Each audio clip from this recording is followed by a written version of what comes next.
Hello everybody, welcome to CJ Aquatics. Today we're going to make a, I guess for lack of a better term, auto egg catcher for egg scatterers. So if you look up, we already have one right there.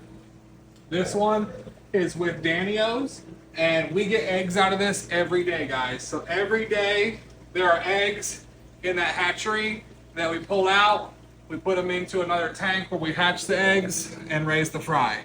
So today we're going to show you how to do them. We got some more Danios over here that we are going to set this up on. They're juvenile still, they're not quite breeding age, but we're going to find out. I will tell you when we made this one, it took them about 2 weeks to get comfortable. So if you don't get eggs on your first day, don't give up. Also know, like just looking through the bottom, it doesn't look like there's eggs in there. You don't see them. You have to get in there and really look, and you see them. They're little tiny clear eggs, right? Because they're fertilized. So if they're turning white, they're not fertilized. So those are obvious. We have a really good rate of fertilized eggs with these guys. So I'll show you how to make it. There are lots of ways you could make them. There's a lot of people doing 3D printing. Totally support that. We don't have a 3D printer, so we're going to do it the old way. And I have found that it's cheaper to do it this way. So we are in the business of breeding and selling fish and helping people in the hobby. So we're going to do it the cheap way. So you need a Penn-Plax Aqua Nursery. Okay. Amazon has these on sale right now for, I think, $18, somewhere in that range. Okay, you're going to need that. You're going to need a small piece of tubing, not much.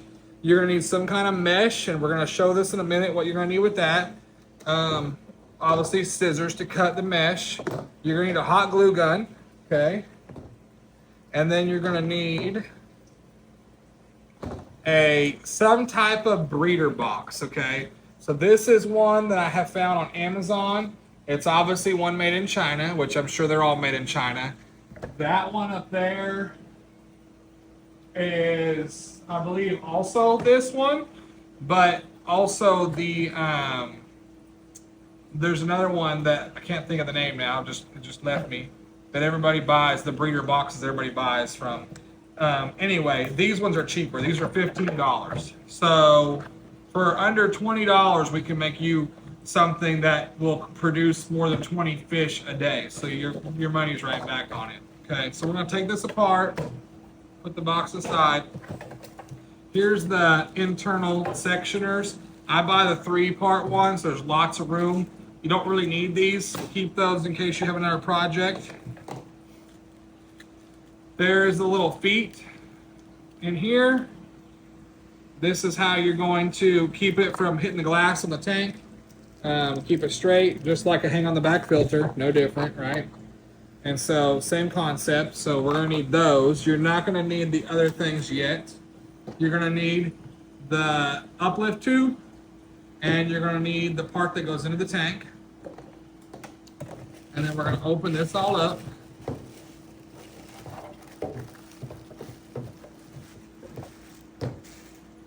Okay, now the other brand that I, for the life of me, cannot remember, theirs just comes out and then turns, and it has a turn. You take the turn off. This one has little holes.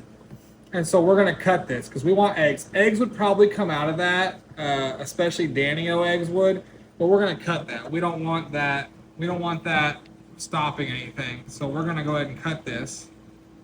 Get you some good scissors, which these are not cutting that very well. So hold on. Okay, I'm back. So got something better. So we're going to cut that right on the first hole. Oops. There it goes. But again, all we want is we just want something that's going to pump the water directly into here, okay? That's how that one is. And I'm going to clean this up with the scissors a little bit. You don't want any sharp edges. If somehow you get some sharp edges with your plastic, you're not going to want that. So you're going to want to get those cleaned off. And this goes directly in here. So now the water will just come right in with the eggs. Okay. Now the next thing we're going to do is, this is the part that the air hooks up to for a breeder box. We're going to take that off. You don't need that, okay? This connects into here. And this particular brand, the other brand does not connect that way. Put your feet on for now, just so that way you don't lose the pieces. Okay, we're gonna set that aside. Now we're gonna get your Penplax Aqua Nursery. You're only gonna need a little bit of parts of this. Okay, so it comes like this, box empty. The lid is taped on. So we're gonna take that off. You're actually not even gonna need the lid, to be honest with you. You're not, this is the other part. You don't need either one of these things. Just keep them in your arsenal of fish tank supplies. There are some clippy clips. You're not gonna need those. Those are to clip it on the tank. You're not gonna do that. You're gonna keep the hose. You're gonna keep this green piece, and you're gonna keep this side piece. You're gonna put the side piece on here how it goes, like this. And you're gonna put this hose in between here, which is exactly how they want you to do it. Now, let's see if this one is like most of them. Oh, nope, it fit really nice and snug. Sometimes this hose is too big. You don't want it to kink. That'll be a bending spot for the eggs not to float, okay? So we're gonna set this aside. My hot glue gun is starting to smell like I can smell it, so that tells me it's ready. So this just happens to be the right size. I just grabbed this. This is, what is the name of this? You buy this on Amazon. It's for crafting, right? Something that your grandma, your mom uses. It's for making, you put yarn in it and you make things with it. Little side note for all of us that do breeding fish. This is great. It comes in sheets. You can lay this in a tank, kind of curve it, put the fish on top. The egg scatterers, they'll lay their eggs. The eggs will fall through this. They won't eat them. You can pull the parents out and raise the fry. So another use of this. This comes in sheets. I just got lucky. It's perfectly sized. So we're just gonna match this up right here. And we're gonna see that if I cut along this spot right here, it's gonna give me the size that I want. Again, just eyeball it. You don't want corners because this thing has rounded edges. So you want your corners to be rounded too, because you don't want anything sticking out or obstructing this. So cut the little pieces off. And then you're gonna see, we're gonna put it like this, okay? So now how we're gonna do that is we're gonna put a bead of hot glue. So hot glue to the rescue. You don't need much, guys. You're just gonna run it along the edge. I've yet to have this fail as far as like the hot glue hasn't came up. And the thing is you're gonna have pressure on this. So it's not a big deal and you don't need a lot of it, but you need to make sure your glue gun's nice and hot because you want to be able to glue the whole thing at once. You don't want to do sections. I would think that that would cause problems if you try to do sections at a time. Okay. Now we're going to lay this on top, just like so. Get it in there. We're gonna let this cool for a minute. And of course, you're gonna get all the stringies when you touch it. So let that cool for a minute, okay? Just set it outside. Another thing we're gonna do, guys. So this is a breeder box. It's meant to breathe. See these lines on the side? We don't want water coming in through that. We want as much suction in here as we can. So what we're gonna do is we're gonna take and we're just gonna run a bead of hot glue. And luckily a bead of hot glue on a large hot glue gun is exactly the same as those little slits. So it's easy. You just run it like you're running caulking or something. And you just run it down there. This will allow that way only water coming into this because you're gonna have a suction. So the only way water is going to come through is going to be to go in through the top, which is what we want, okay? So let that dry. Hot glue dries fast. Some people have used super glue. I don't recommend super glue. Super glue is not forgiving. Super glue also eats plastic. And so I use the hot glue. The hot glue is forgiving. If I ever change my mind, I can do something different, right? You're not going to be able to do something different if you use permanent glue or super glue. There's also this little tiny hole here where you put the bracket, and I'm going to try to fill it. It's a little bit full. It's a little bit bigger than the other hole, so the bead of glue tends to try to slip through. So I just want to avoid. Now I will tell you guys this. This is a morphation. So this has been morphed several times. The one up there works extremely well, and I did not feel these cracks. Okay, that's our first one. And so we have learned that since to do this, and it just allows for better suction. But we get, I don't remember how many Danios are up there, but we get about 50 eggs a day out of that are fertilized in the hatcher, no problem. Not bothered, not hurt. Okay, this is dried enough where it's not tacky anymore. So you have this. So this is where the eggs are going to fall through. The big mistake people make, they put just the green thing in here. Okay, they put just this part in here, and they let the fish get all the way down in there. You don't want that. You want the eggs to fall through here, then they siphon into the center, and then that's what sucks them up in. Okay, so you gotta kind of manipulate this thing. Since you put hot glue in there, you gotta kind of get it. There we go. You're gonna feel when it gets on there. That's how it's supposed to be. The eggs fall through this little mesh, they come down here, they fall in here, and they get sucked up right here, and they go up. Okay, so how do they get in here? How do they get into this box? This is the connection. Okay, so you're gonna get some pump tubing, and you're gonna put it on here, and it fits right on to that part right there. And then you're going to put this tube fits right over that tube. And so the tube can be a little tight. So if you have issues, you can warm it up. But this is basically it, guys. So you'll see you're able to manipulate this how you need to manipulate it. You might have to bend your tubing a little bit to get it to how you want the thing to bend, right? So you might have to warm it up a little bit, get the tubes been rolled up. Most of the time you buy tube and rolls. So what I have noticed though, you'll see with that one, it's kind of at an angle up there, okay? And so what you do is you're gonna put the egg scatterers that are gonna work in this are gonna be egg scatterers that like to breed in vegetation. And you'll notice that tank has nothing in it but substrate in the breeder box. So they have no choice but to breed in that vegetation because Danios like to breed in vegetation. There is nothing else in that tank besides the sponge filter, the return lines. There's no other vegetation because they would be in there trying to lay eggs.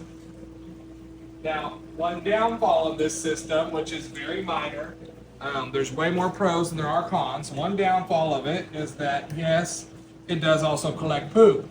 And so fish tend to poop when they're running around laying eggs. Egg scatterers breed at will, right? So when they're in breeding, they just throw the eggs, just come out and go everywhere. Well, there's also poop involved. So this will collect poop. So what I do, you can do two different ways. You can just let it collect.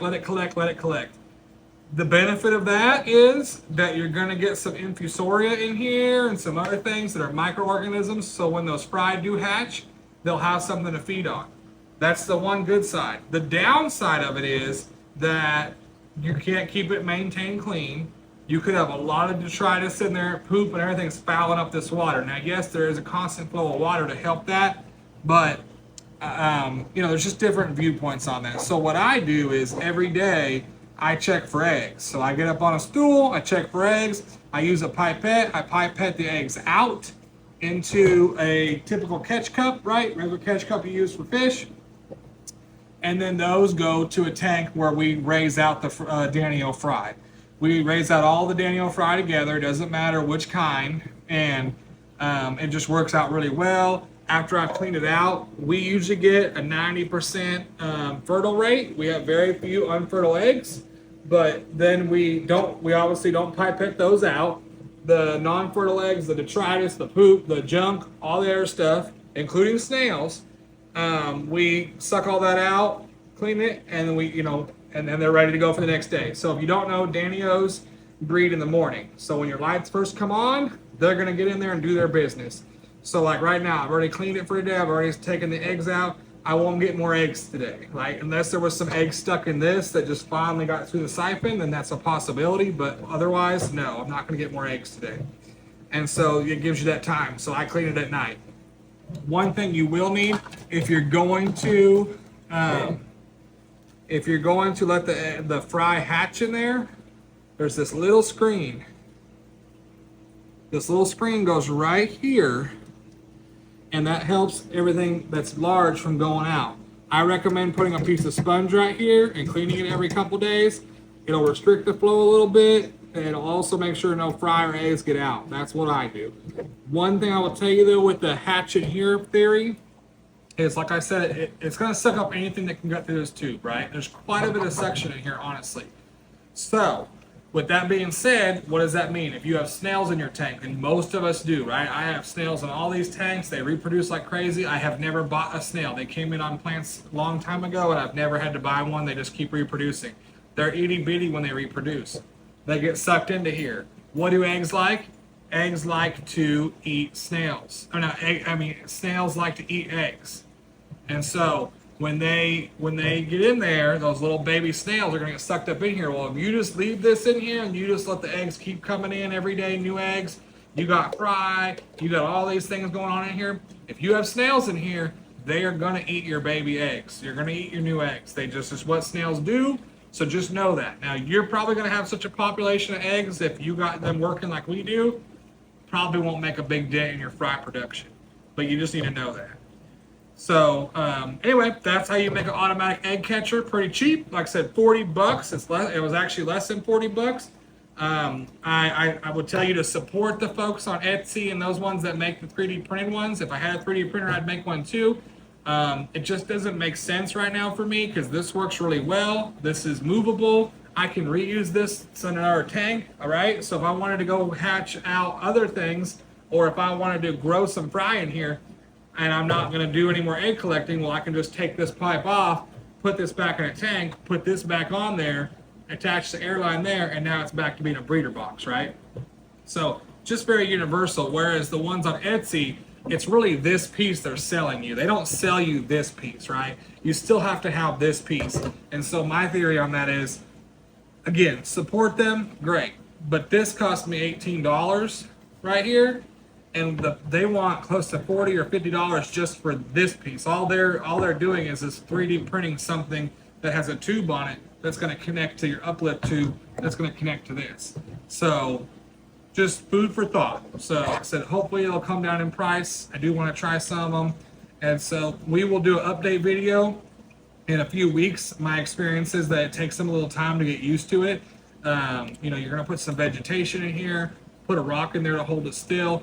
One key note, guys, don't put too much vegetation. If you put so much plant in here that the eggs can't get through, they're going to eat them for one, and then they're just not going to get through, and they're going to hatch out to be little wigglers, and then those are going to get ate, right? So you need enough to where the eggs can still get through. So if you have any questions, make sure to comment on our video. We'll be glad to do what we can for you. We'd appreciate a like, a subscribe, and a share. We, help us our business. Again, CJ Aquatics. And if you're interested in purchasing fish or fish equipment, let us know. Thank you.